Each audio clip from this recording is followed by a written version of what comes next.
D'abord, nous sommes très honorés en tant que pays hôte d'organiser ce symposium, le premier du genre dans l'histoire de la Confédération africaine de football. C'est un désir ardent des deux présidents, Ahmed et Fouzi Qja, que de porter la femme, symbole d'émancipation, symbole de dépassement de soi dans ce continent qui a réalisé tellement de choses qu'aujourd'hui on ne peut pas la laisser dans les oubliettes. Elle a sa place, elle a prouvé qu'elle pouvait être dirigeante, qu'elle pouvait être au milieu des prises de décision, et chose aujourd'hui est faite.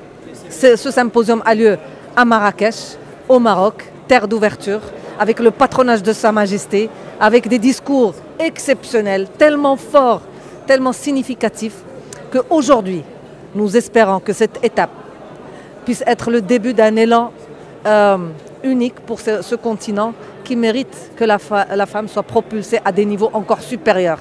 Elle a prouvé de par le passé qu'elle était capable de pulvériser des records, de brandir le drapeau africain dans tous les forums planétaires.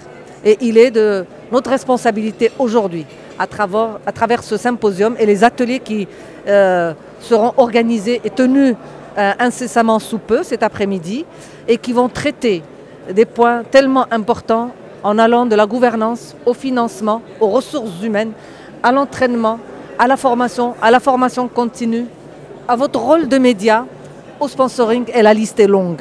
Des recommandations seront prises suite à un débat qui sera ouvert en toute transparence pour que cette équité tellement prônée par toutes les instances internationales puisse devenir une réalité.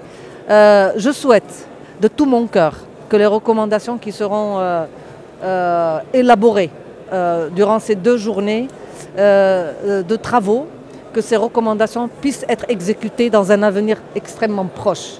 L'Afrique doit rattraper un temps tellement perdu, un temps qu'il va falloir aujourd'hui rapidement rattraper pour qu'il y ait plus de femmes représentées à l'exécutif, plus de femmes qui présideraient éventuellement des clubs, pourquoi pas des fédérations. Aujourd'hui, sur les 54, on a une seule femme du Mali qui préside la fédération de football.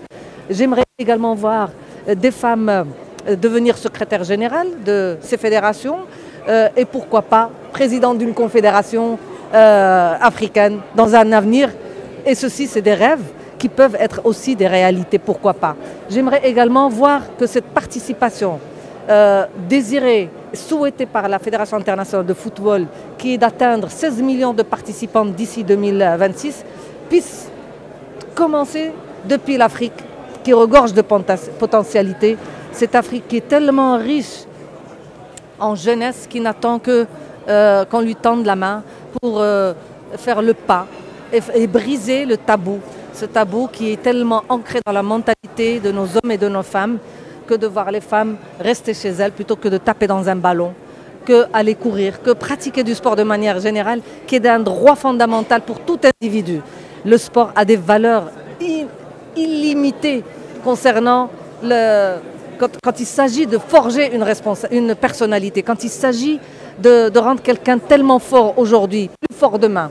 Et la présence parmi nous de personnalités et de stars mondiales du football africain vont démontrer ça à travers les ateliers. Et je vous remercie, vous les médias, parce que vous avez un rôle énorme quand il s'agit de véhiculer ces valeurs et quand il s'agit également de faire comprendre à tout un chacun la présence de la femme dans la gestion, dans la gouvernance de la chose sportive. Et je vous